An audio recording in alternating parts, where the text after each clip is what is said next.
Hello, everyone, and welcome to the final chapter. Woohoo!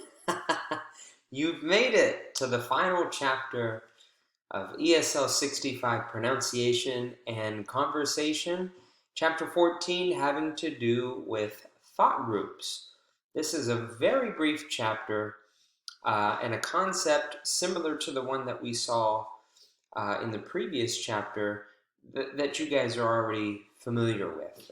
Rising and falling intonation is what we looked at last class on Tuesday, and tonight we'll be looking at thought groups, which is the idea of phrases being grouped together, that language is divided into these different phrases, which we refer to as thought groups, which are words that go together to express a particular thought or an idea. So what we do in English is that we'll often pause briefly at the end of each thought group. Now, you're probably learning this in your grammar classes, or you have learned this in your grammar classes from before, that oftentimes we use punctuation to identify the end of a thought group, right? Whether that's a period or a comma or a semicolon.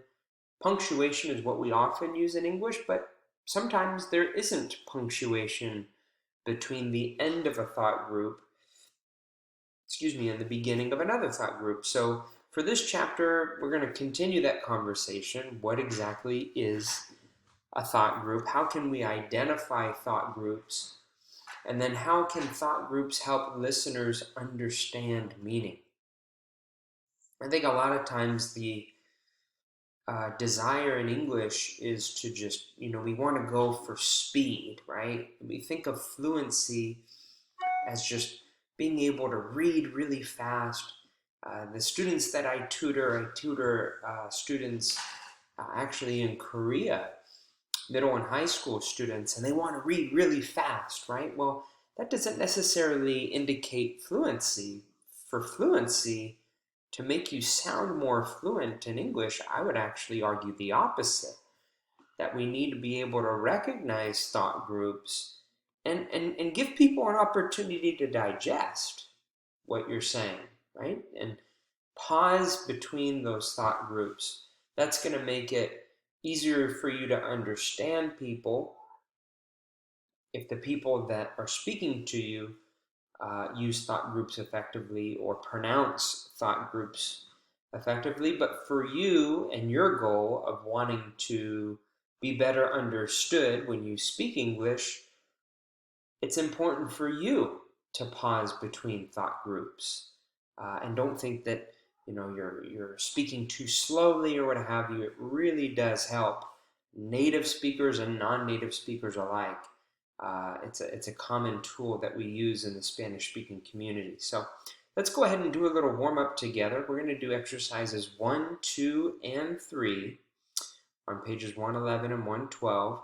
Exercise 1 asks you to listen to this office phone message and mark each break or pause with this forward slash. Okay, listening to this message, it's a office phone message, and mark each pause with a forward slash, where you would expect a comma to be, where you would expect a period to be in terms of punctuation, or just where you would expect someone to, take a breath, right? Pause for a moment, for a second, before they continue on to the next thought group. So let's give exercise 1 a listen. That's CD2, track 72. Chapter 14, Exercise 1, A and B, page 111. You have reached Juan Rodriguez at Global Technologies. I'm not at my desk right now, so please leave a message, and I'll return your call as soon as I can. More time, here we go. Chapter 14, Exercise 1, A and B, page 111. You have reached Juan Rodriguez at Global Technologies. I'm not at my desk right now, so please leave a message, and I'll return your call as soon as I can. You have reached Juan Rodriguez, pause, at Global Technologies, pause. I'm not at my desk right now, pause, so please leave me a message, pause, and I'll return your call as soon as I can. Maybe we can say a pause right here between call and as. And one thing you'll notice here, we would put a period. Here, please leave a message. Maybe we would put a comma here. And then notice that we're getting a lot of pauses between conjunctions. So, and in front of prepositions, at and as.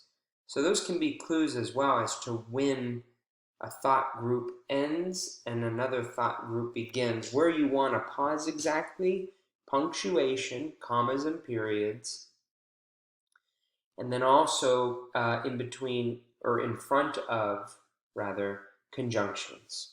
And, but, because, therefore, or, however, all of those conjunctions you'll want to pause just briefly in front of. Let's take a look at exercise 2 now. Which of these two statements do you find easier to understand and why? They're the same statement, but one of them has more pauses between thought groups than the other. Number 1 or number 2? Have a listen and try to determine which one you think is easier to understand and reflect why. Let's give that a listen.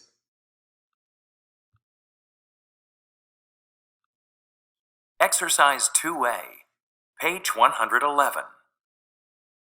1, This is a terrible connection, so let's hang up and I'll call you right back. 2, This is a terrible connection, so let's hang up and I'll call you right back. Okay, one more time.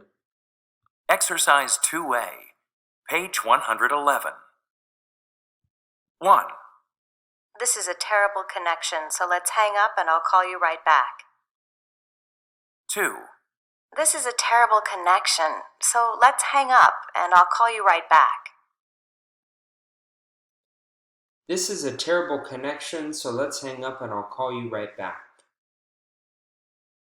This is a terrible connection, so let's hang up and I'll call you right back. Which of those two statements in part A did you find easier to understand? And why? More than likely, you probably chose number 1. Excuse me. More than likely, you probably chose number 2 because you can see here there are pauses between the three thought groups in this sentence.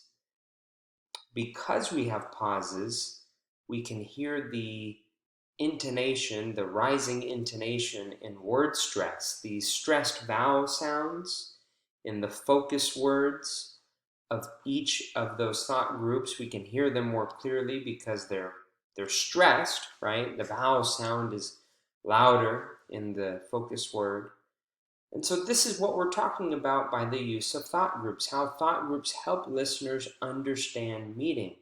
It gives listeners the opportunity to digest what's being said, right? When we have these brief pauses, and then the focus words in each of those phrases being more stressed. And again, for you in speaking, it'll make you sound a lot more fluent when you create these pauses. Let's do one more exercise for our warm-up. That's exercise 3. Read both sentences and then listen and circle the sentence you hear. You'll see that they're the same statements. However, we have pauses wherever there's punctuation. If you hear a pause, then it's going to be the sentence with the punctuation. If you don't hear a pause where you think you should, well, then you're going to choose the sentence that lacks punctuation. Let's give exercise 3 a listen.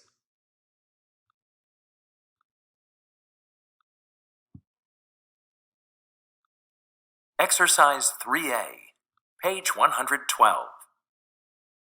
1. Larissa, said Ivan, got a great new job. 2. James thinks Joseph will get a promotion. 3. June made breakfast quickly, ate it, and went to work. Okay, let's listen one more time. Exercise 3A, page 112. 1. Larissa, said Ivan, got a great new job. 2.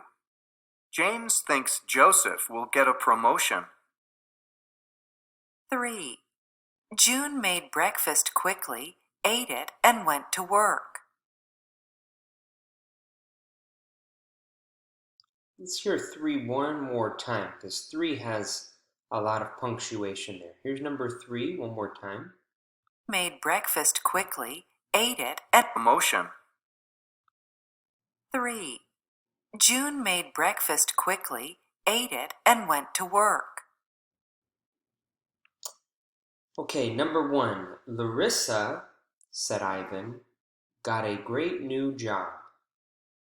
Larissa, said Ivan, got a great new job. Pause and pause. B for number 1.